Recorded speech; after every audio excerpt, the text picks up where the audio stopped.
Hello friends, Gungun की family में आप सभी का स्वागत है। कैसे हैं आप सभी? आशा करती हूँ बढ़िया होंगे और अपने लाइफ में पॉजिटिव वाइब्स के साथ आगे बढ़ रहे होंगे। यहाँ पे मैंने बना लिया है दाल और ये रखा है मैंने चावल। और ये जो कुकर है ना, वो न्यू कुकर है।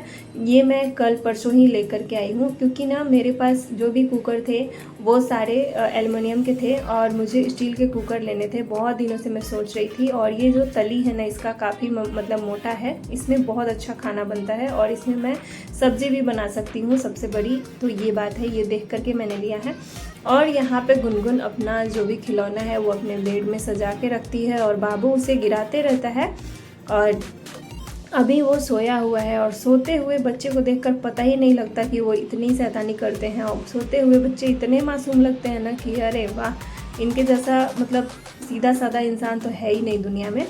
और उसके बाद मैं लग जाती हूँ अपनी पढ़ाई के लिए और सारे काम मेरे हो चुके हैं। लंच मैंने बना दिया है, अभी मैंने ब्रेकफास्ट ही किया है, बच्चों को भी वही कराया है।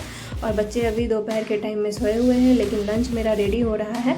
तो और अभी दाल चावल जो है वो बना रही हूँ मैं। तो बनाते बनाते मैं अपनी पढ़ाई भी कर रही हूँ। यहाँ मैं अपना मैथ का सॉल्यूशन कर रही हूँ, उसकी रिवीजन कर रही हूँ और प्रैक्टिस भी कर रही हूँ साथ के साथ। तो ये चीज़ें हैं। और मैं आप सभी को एक चीज़ बताना चाहती हूँ कि जो कि हम सब लोग जो गलती करते हैं कि देखिए, किसी भी एग्ज़ाम को तैयारी करने के लिए ना ऐसा नहीं होता है कि अगर आप लेट से शुरुआत करें किसी चीज़ का तो आपका उसमें मतलब आप उसमें असफल हो जाएं। लेट से तैयारी करने का मतलब ये नहीं है कि आप असफल ही हो जाएंगे।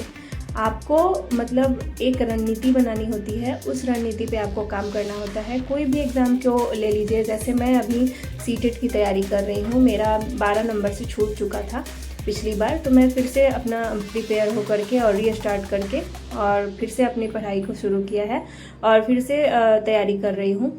तो मैं हार नहीं मानती हूँ, क्योंकि मैंने अपने आप में बहुत ज़्यादा इम्प्रूवमेंट देखा है पहले की अपेक्षा अभी। और मेरा मन अब बहुत अच्छा से लगने लगा है। पहले मैं उतना मतलब पढ़ती थी पर उस हिसाब से नहीं पढ़ पाती थी और सिचुएशन भी धीरे धीरे मतलब अंडर कंट्रोल होने लगता है। क्योंकि समय आप देख सकते हैं कि एक मतलब गृहिणी होकर के पढ़ाई करना, माँ बन के पढ़ाई करना काफ़ी ज़्यादा दिक्कत भी होता है। लेकिन कोई बात नहीं, हर बार हम यही सोचते रहेंगे कि दिक्कत होता है तो दिक्कत हो ही जाएगा। दिक्कत हमें ये नहीं देखनी है कि हमें कितनी दिक्कत हो रही है, बस हमें ये देखना है कि हमें अपने मंजिल को पाना है। यही चाह हमारे अंदर होनी चाहिए बस। तो एक रणनीति बनाइए। दिक्कत हम लोग क्या करते हैं कि जो भी हमारा सब्जेक्ट होता है ना, जैसे मैं सीडीपी पढ़ती हूँ तो मेरा सीडीपी लगभग मतलब ठीक है, अच्छा खासा मैं बना लेती हूँ उसमें। लेकिन जो मेन सब्जेक्ट है ना, वहीं हम लोग धोखा कर देते हैं, वहीं गलती हो जाती है। और मैंने भी वही गलती की है, आप सब ने भी की है इसी तरीके की गलती। तो बताइएगा मुझे कमेंट्स में। और जो लोग भी तैयारी कर रहे हैं सीटेट का, वो लोग दिल से करिए और जो आपका मेन सब्जेक्ट है ना, उस पर ज़्यादा फोकस करिए। जैसे कि मेरा मैथ एंड साइंस है, तो मैथ और साइंस को काफ़ी अच्छे से कवर करना है, क्योंकि वो हमारा मेन सब्जेक्ट होता है। और एक पेडागोजी का जो मतलब है सीडीपी का, वो एक नया सब्जेक्ट मिलता है, तो उसमें सारे बच्चे मतलब ज़्यादा ध्यान देने लगते हैं। मैं भी कर रही थी वही काम, तो वो तो स्ट्रॉन्ग हो जाता है, लेकिन मेन सब्जेक्ट जो है उसमें दिक्कत आ जाती है और वो नहीं तैयार हो पाता है, जिसकी वजह से ना जो मार्क्स होते हैं वो कट जाते हैं और वहाँ पे हम ध्यान नहीं दे पाते। तो सबसे पहले काम हमारा ये होना चाहिए कि जो हमारा मेन सब्जेक्ट है हम उसकी तैयारी करें। बाद में साइड बाय साइड जो भी मतलब तैयारी है हो रहा है, जो भी सब्जेक्ट है साइड बाय साइड उसको भी करना है। जैसे मैं ये नहीं कर रही हूँ कि मतलब साइड वाला जो भी सब्जेक्ट है उसको कम इम्पोर्टेंस दिया जाए, दोनों को दिया जाए, लेकिन जो मेन सब्जेक्ट है उसका ज़्यादा दिया जाए। इससे उसी में हमारा ज़्यादा समय खींचता है और उसको ज़्यादा अच्छे से पढ़ना चाहिए। तो अभी मैं वही करूँगी कि मेरा जो भी सब्जेक्ट है ना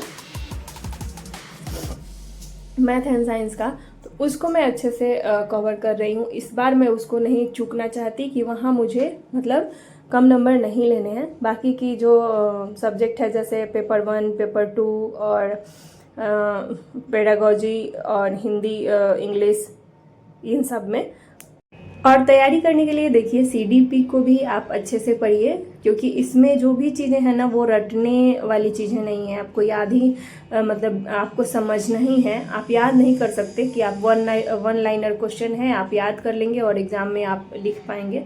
तो ऐसा कुछ नहीं है, यहाँ पे सिर्फ दिमाग का खेल है। इसको सिर्फ आपको याद करना पड़ेगा और आपको प्रैक्टिस करनी पड़ेगी। बस प्रैक्टिस ही करना इसका मूल मंत्र है, जिससे हम इस एग्ज़ाम को क्लियर कर पाएंगे।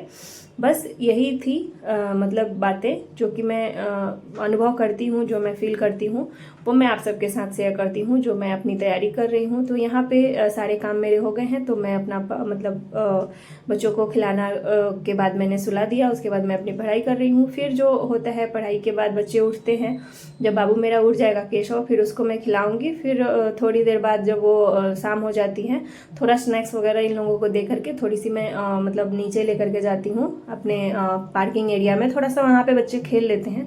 फिर जब मेरा बेटा आता है, फिर वो सो जाता है। फिर मेरी जो पढ़ाई होती है फिर मैं वो करती हूँ। और मैं कोशिश कर रही हूँ कि जो भी सब्जेक्ट है, पूरा सब्जेक्ट पे मैं फोकस कर पाऊँ। जैसे सारे सब्जेक्ट को 1 बाय 1 करके अच्छे से पढ़ लूँ और सबको एक रूटीन में बांध दूँ। क्योंकि होता ये है ना कि जो सब्जेक्ट हमारा मतलब स्ट्रांग होता है और जिसमें हम मतलब मेरा मन लगता है, उसी में हम पढ़ने लग जाते हैं और बाकी की चीज़ें छूट जाती हैं।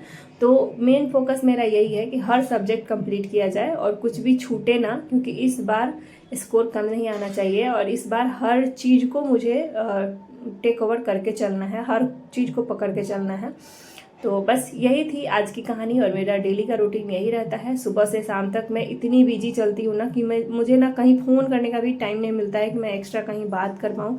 और जो भी मेरी गंदी आदतें थी, जैसे मैं भी मोबाइल कभी देखती थी तो देखते ही रह जाती थी, कभी स्क्रॉल किया, कोई रील्स देखा तो 1 घंटे कहाँ निकल जाते थे पता ही नहीं चलता। लेकिन अब मैं वैसा बिल्कुल नहीं करती। फिर जब शाम होता है तो मैं अपना जो वीडियो है उसकी एडिटिंग करती हूँ। तो बस मैं इसी में समय देती हूँ, जो कि एडिटिंग का टाइमिंग होता है। बाकी की चीज़ों में मैं मतलब टाइम ही नहीं देना चाहती और मैं अब देती भी नहीं हूँ। उस 1-2 ऐप को मैंने अपने मोबाइल से अनइंस्टॉल भी कर दिया है। तो बस यही था आज का वीडियो कि हम गलती कहाँ कर रहे हैं, बेसिकली मैं कहाँ कर रही हूँ, यही मैं आप सबके साथ शेयर कर रही थी। और मिलते हैं आपको अगले वीडियो में नई बातों के साथ और नई ऊर्जा के साथ। Bye bye, take care.